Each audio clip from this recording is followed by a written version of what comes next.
할렐루야. 그래서 하도 말도 많고 탈도 많은 대선이 이제 드디어 이제 끝났습니다. 한 주간 저도 이제 뭐 진영을 떠나서 너무 많은 이 말들이 서로 선거하기 전이나 선거를 하고 나서나 이 엄청나게 많은 말들이 서로에게 상처를 주고, 선거 전에도 그렇고 후도 그렇고 화평이 없고 시끄럽고, 세상은 어디서 포성 소리가 빵빵 울리고 전 세계가 이렇게 고통이 이렇게 가득할 것을 보면서 정말 말에 실수가 없는, 정말 온화하고 화평케 하는 그런 말과 그런 정말 세상이 더 갈급해졌던 그런 한 주였다고 저는 생각이, 한 주간 저는 그렇게 더 갈급한 마음으로 살았던 것 같습니다. 그래서 우리 지난 시간에 이제 말에 실수가 없는 자 3장 1절부터 12절까지의 말씀이 이제 주제가 이제 말에 실수가 없는 자에 관한 말씀 우리가 들었어요. 잠깐 정리를 해드리면, 이제 말에 실수가 없는 자가 되어야 된다라는, 물론 이제 결론적으로는 그렇지만, 그래서 할 말 하지 말아야 될 말을 가려서, 물론 또 우리가 예수 믿는 사람으로서 그렇죠, 노력을 해야죠. 하지만은 우리가 할 말 하지 못할 말 가려서 하는 그런 외식하고 율법적인 그런 말을 하는 것이 아니라, 이 3장 1절부터 10절까지의 핵심 포인트는 우리가 하나님의 진리가 우리 속에 가득하면 그 진리로 말미암아 우리 속에 참 말이 나오게 된다라는 것이죠. 남을 상처 주는 말을 하는 것이 아니라 남을 살려주는 말을 할 수 있고, 남에게 정말 남을 억누르고 남을 정말 옥죄고 남을 억압하는 것이 아니라 자유케 하는 정말 복음의 말씀을 우리가 하게 된다라는 것이 지난 시간에 어떤 중요한 포인트였어요. 그리고 지난 시간에 미처 다 하지 못한 이야기가 있지만은, 이 말에 실수가 없는 자의 이 말씀에는 분명히 하나님께서는 거짓말하지 않는 자에 관한 것도 포함이 되어 있어요. 그러니까 말에 실수가 없다라는 말은 거짓말을 하지 않게 된다라는 것이죠. 그런데 이 거짓말이라고 하는 것이요, 여러분, 하나님이 싫어하시는 것들 중에, 정말 싫어한다라고, 내가 정말 싫어한다라고 말씀하셨던 것 중에 중요한 것이, 우리 거짓말을 하나님 정말 싫어하세요. 우리가 말에 실수가 없으려면 상처 주는 말, 뭐 수근수근하는 말, 남 험담하는 말도 안 하게 되겠지만 결국에는 참 진리의 사람이 되면 진리이기 때문에 거짓말을 하지 않게 된다는 거예요. 그런데 우리가 뭐 살아가면서 크리스찬으로서 내가 거짓말 해야지 라고 해서 거짓말을 하는 사람이라면 정말 답 없는 사람이에요. 그죠? 내가 거짓말을 해야지 이렇게 해서 거짓말하는 사람이라면 정말 악한 사람이지만, 때로는 여러분, 이 거짓말이라고 하는 것이 내가 거짓말 해야지 이래서 거짓말을 하는 것이 아니라, 때로는 정말 이성이라는 어떤 과학이라고 하는, 논리라고 하는, 통계적이라고 하는 어떤 그런 과학이라는 것을 포장을 해서 지금 현재로서는 참말을 하는 것 같아 보이지만, 때로는 시간이 흘러가면은 그것이 거짓말이 되는 그런 경우도 있어요. 그런 경우는 세상에 너무 많이 있습니다. 예를 들면 여러분 담배 좋아하십니까? 할렐루야. 아무도 없네요. 담배가 여러분 옛날에는요, 폐병을 치유하는 치료제로 쓰였다는 거 알고 계십니까? 옛날 몇 세기만 전에도 폐병이 있으십니까? 담배 피십시오라고 했던 게 과학적인 진리였다, 과학적 사실이었다는 거예요. 그런데 세월이 흘러가서 이 turns out, 담배를 폐에 너무 안 좋았다는 것이죠.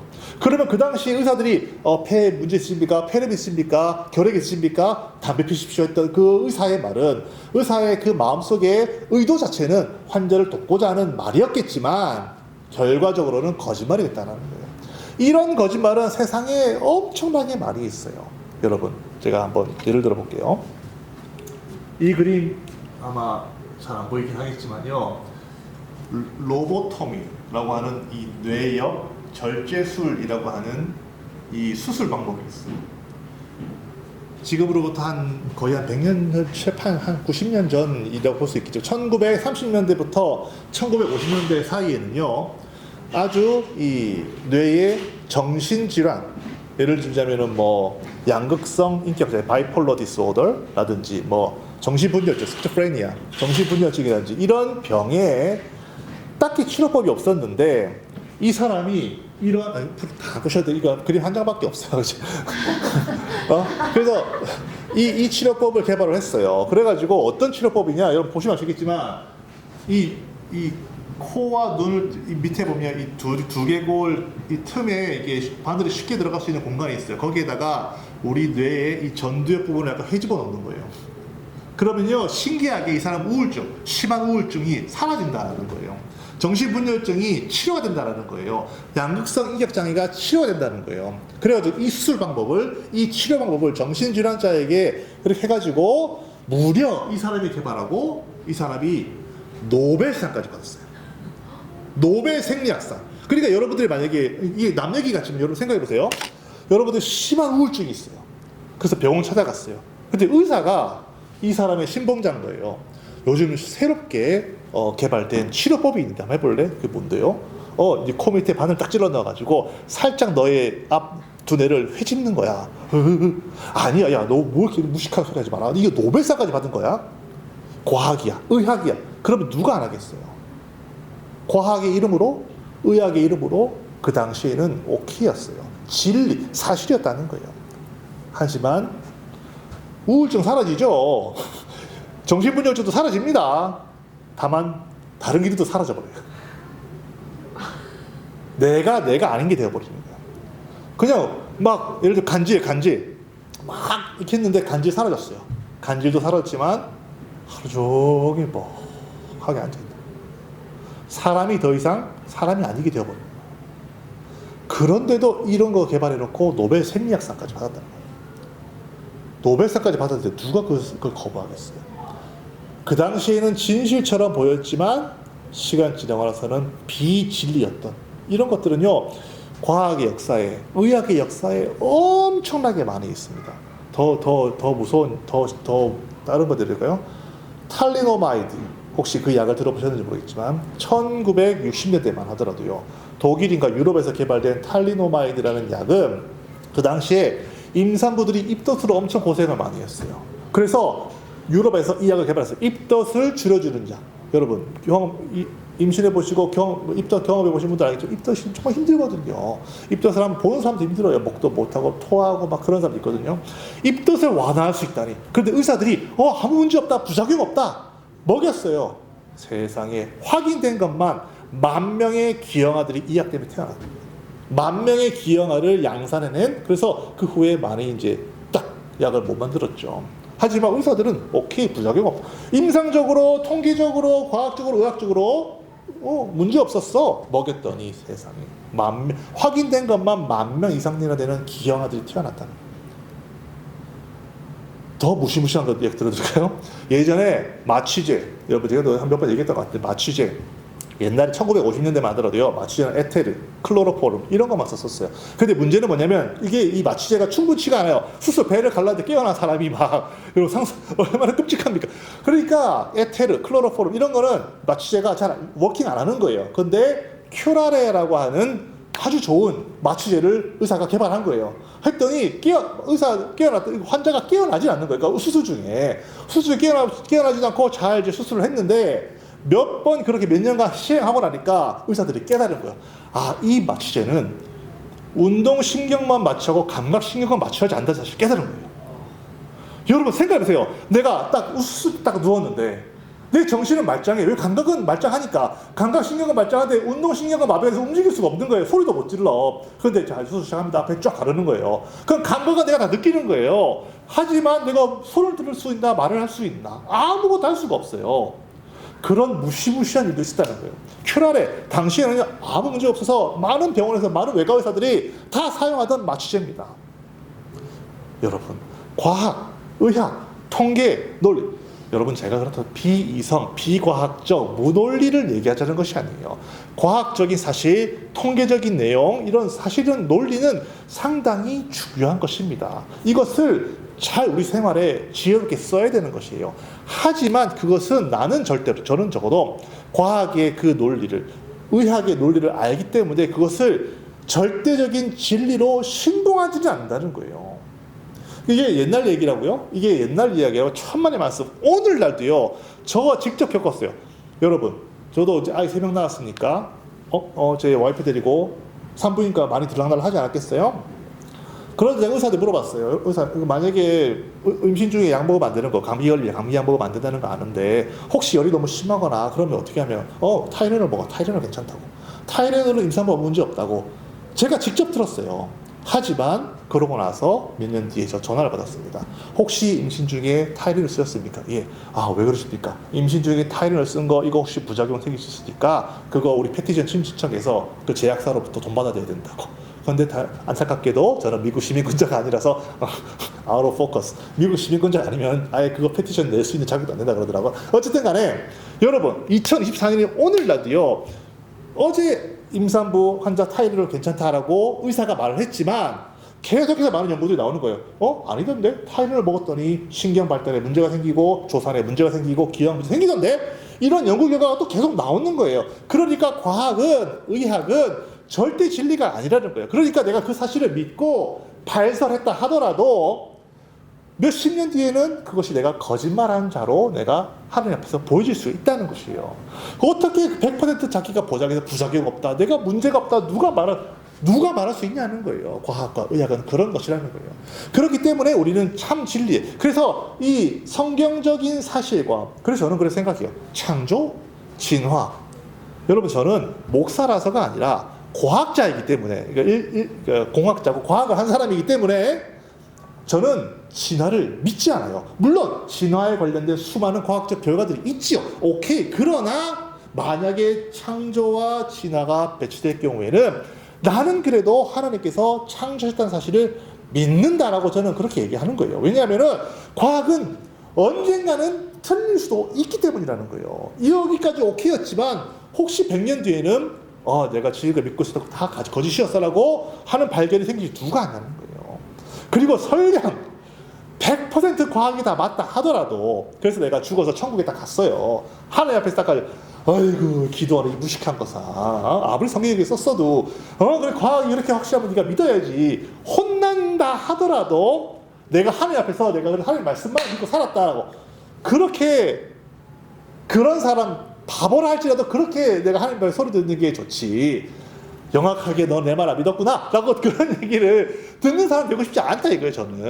저는 개인적으로 그렇다는 것이죠. 어쨌든 간에 과학은 이렇게 항상 틀릴 수가 있기 때문에 우리가 어떠한 말을 하더라도 사실은 성경에 근거해서 하나님 말씀을 하는 것이 거짓말하지 않는 자가 될 수 있는 가장 빠른 길이라는 것이죠. 그러니까 내가 말씀에 더 깊이 알아요. 그래서 계시록에 보면 2번씩이나 하나님이 거짓말하는 자에 대해서 경고를 하고 있어요. 21장만 보더라도, 계시록 21장만 보더라도 21장 27절에 보세요.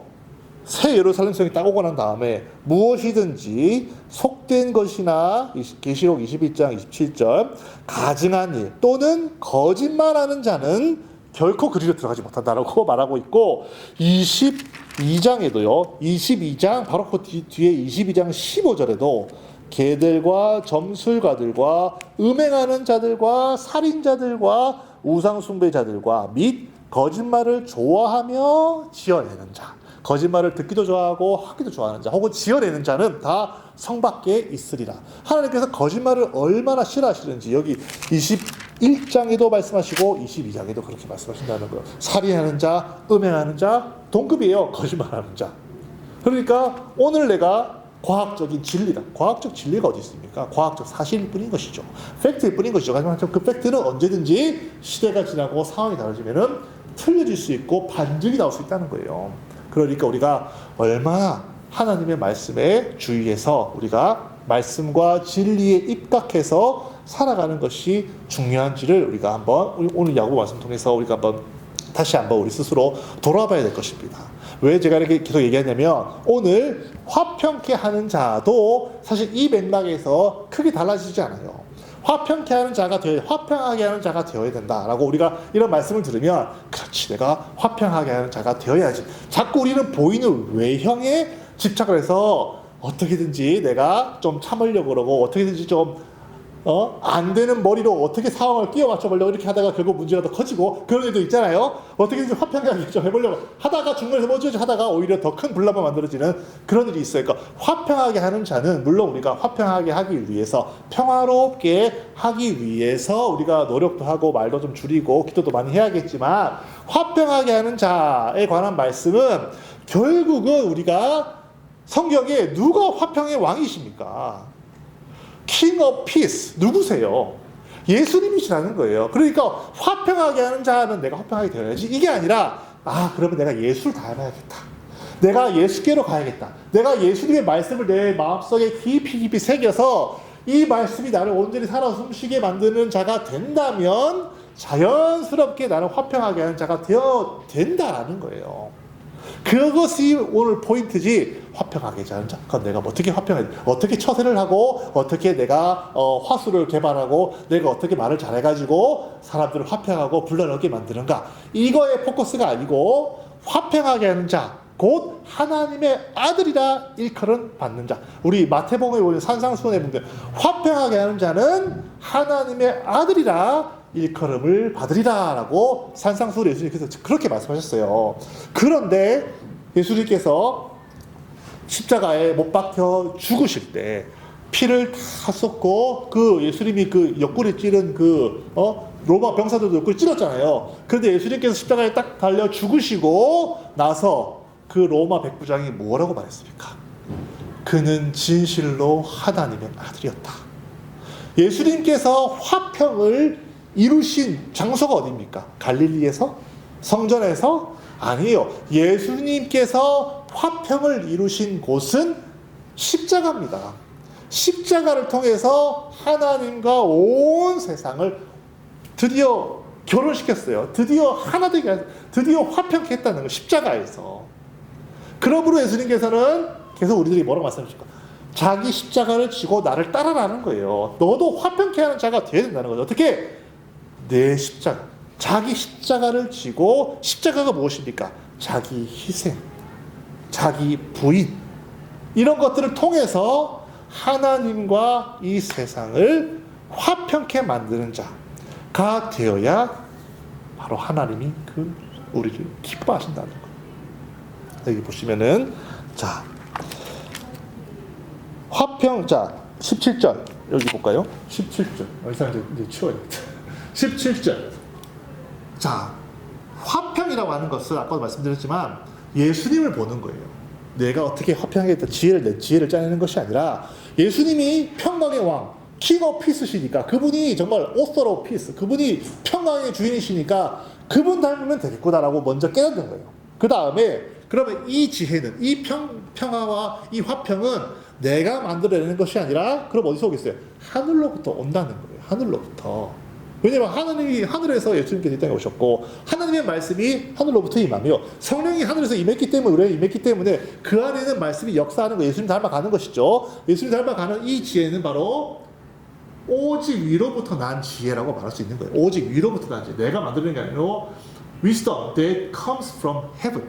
하늘로부터 오는 평강, 하늘로부터 오는 지혜, 하늘로부터 오는 말씀이 결국에는 화평하게 한다는 것이죠. 그런데 순서가 있다. 순서가 뭐냐면요. 첫째로는 성결, 첫째로는 pure.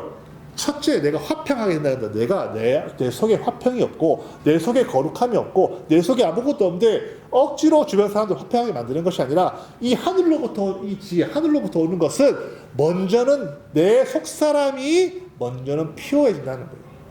내 속사람이 먼저 바뀐다는 거예요.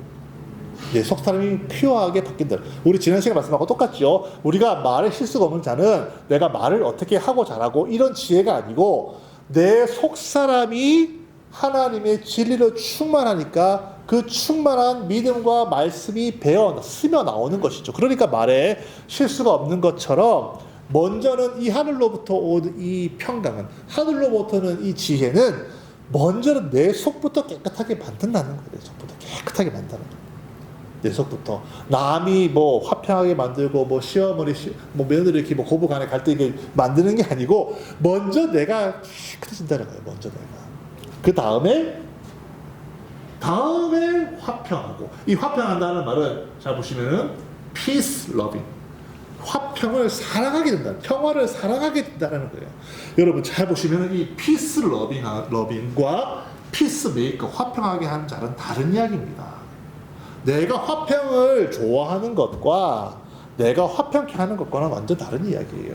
여러분 음악 듣는 거 좋아하십니까? 예, 저도 좋아합니다. 음악 듣는 거 좋아하는 것과 음악을 만들어내는 것과는 완전 다른 이야기예요. 아니 음악 듣는 사람은 음악 좋아하죠. 물론 음악 좋아하는 사람이 음악도 잘 만드는 건 맞지만 상관관계가 있지만 음악을 잘 듣는 것과 음악을 좋아하는 것과 아니 내가 직접 음악을 만들어야 여러분 저작권 옆에 돈이 들어올 거 아닙니까? 마찬가지 피스 러빙만으로는 부족하다는 거. 여러분들이 피스 러빙이 된다면 화평을 좋아한다면 이제는 우리가 피스 메이커 화평케 하는 자로 거듭나야 된다는 것이죠. 그래야 저작권 옆에 돈이 들어올 거 아닙니까? 그래야 화평으로 10억의 열매를 거두게 된다는 것이죠. 난 화평을 좋아하는 데만으로 부족하다는 것이죠. 나는 그러면 어떻게 화평을 먼저는 성결, 먼저는 내 속이 깨끗해져요. 말씀으로 깨끗해지는 것이죠. 그 다음에는 화평하고 관용하고 양순, 긍휼, 선한 열매가 가득하면은 편견과 거짓이 없게 된 바로 이런 상태가 결국에는 화평하게 하는 자가 되는 것이죠. 이런 전체를 말하는 것이 바로 화평하게 만드는 자라는 거예요. 그렇게 됐을 때 이제 저작권 협회에서 돈이 들어오는 겁니다. 여기서 이제 화평으로 심기 시작하는 화평으로 내 가정에서 바로 의의 열매를 심을 수 있도록 화평케 되는 것이에요. 화평케 되는데 아까도 말씀드렸듯이 화평은 어디서 했다? 화평은 십자가에서 된 것이라는 거예요. 십자가에서. 즉 내 하늘에서 내려오는 이 화평은 내 지혜나 내 능력이 아니라 바로 하늘에서 오는 바로 그 화평인데 오리지널 화평은 바로 십자가에서 예수님께서 흘리신 피로 이루어졌듯이 똑같이 여러분들이 자기 십자가를 지고 가정에서 죽으면 거기에서 예수의 생명. 자 보세요. 고린도 후서 4장 10절에 이렇게 나와 있습니다. 고린도 후서 4장 10절에 왜 우리가 죽느냐? 왜 우리가 십자가를 지고 이렇게 희생을 해야 되느냐? 왜 화평하게 해야 되느냐? 4장 10절에 바울의 고백입니다. 우리가 항상 예수의 죽음을 몸에 짊어짐은 예수의 생명이 또한 우리 몸에 나타나게 하려 함이라. 보세요. 아주 간단합니다. 예수의 십자가를, 우리의 십자가를 예수님의 십자가처럼 우리가 지고 우리가 직장에서 희생하고 정말 화평케 하고 또 가정에서 죽고 화평케 하는 것은 그 가정에 예수의 생명이 드러나게 한다는 거예요. 정말 이 가정 가운데 아직도 예수를 알지 못하고 지옥불 가운데 떨어져야 될 사람이 있다면 그 사람에게서 예수의 생명이 드러나게 되는 것이고 가정에서 혹은 직장에서 불화가 있고 싸움이 있고 나라가 어지럽고 괴로울 때 우리 그리스도인들이 십자가를 메고 내가 정말 주님과 함께 피를 흘리면서 죽을 때 거기에서만이 하나님의 화평이 드러나게 된다는 거예요. 그 화평이 드러난다는 말은 곧 예수님의 생명이 거기서 드러나게 된다는 거예요. 치유의 역사, 회복의 역사, 모든 잘못되고 어그러진 것 다시 봉합되고 풀려지는 역사, 이런 모든 정말 선하고 아름다운 역사가 즉 예수의 생명이라고 이게 하나로 카테고라이즈 할 수 있는 그 모든 놀랍고 아름다운 하나님의 역사가 여러분과 제가 십자가를 지고 죽는 것입니다. 그냥 주님이 죽으셨다고 묵묵히 십자가 피 흘리듯이 우리도 그렇게 죽는 거예요. 선교지에 선교사의 피가 뿌려질 때 거기서 교회가 생겨나는 것처럼 말이에요. 그 희생이 없이 절대로 예수의 생명이 우리 가정에, 우리 직장에, 우리 교회에, 우리 일터에, 우리 나라에, 우리 사회에 드러나지 않습니다.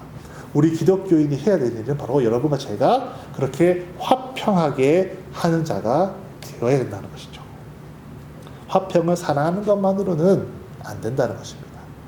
음악을 좋아하는 것만으로는 안 되고 음악을 만들어야 저작권 협회에서 돈이 들어오는 것처럼 화평한 것만으로는 안 되고 화평케 하는 자, 즉 예수를 닮아서 그분이 어떻게 십자가에서 하나님과 이 저주받은 땅을 화평하게 했는지를 깊이 묵상해서 이번 한 주간에 정말 성령님께서 여러분들에게 큰 지혜를 내려주셔서 내가 속해 있는 곳에서 어떻게 하면 이 땅을 정말 더 이곳을 더, 여기를 더 하나님이 기뻐하시는 곳으로, 사회로, 도시로, 나라로 만들 수 있을까? 정말 성령님께서 여러분과 저에게 그런 큰 지혜를 주셔서 정말 여러분들과 제가 진정으로 예수님처럼 화평케 하는 자로 거듭이 나서 정말 하늘 저작권 옆에서 막 은혜를 많이 받을 수 있는 그런 여러분과 저가 되기를 예수님의 이름으로 축원합니다. 정말 평강의 왕이신 예수님을 바라보고 그분 닮아 살아가는 것. 그렇게 될 때 분명히 여러분 가정, 직장, 뭐 어디든지 간에 하나님의 예수의 그 생명이 아주 강하게 드러날 것을 저는 믿습니다. 그렇게 되기를 예수님의 이름으로 축원합니다.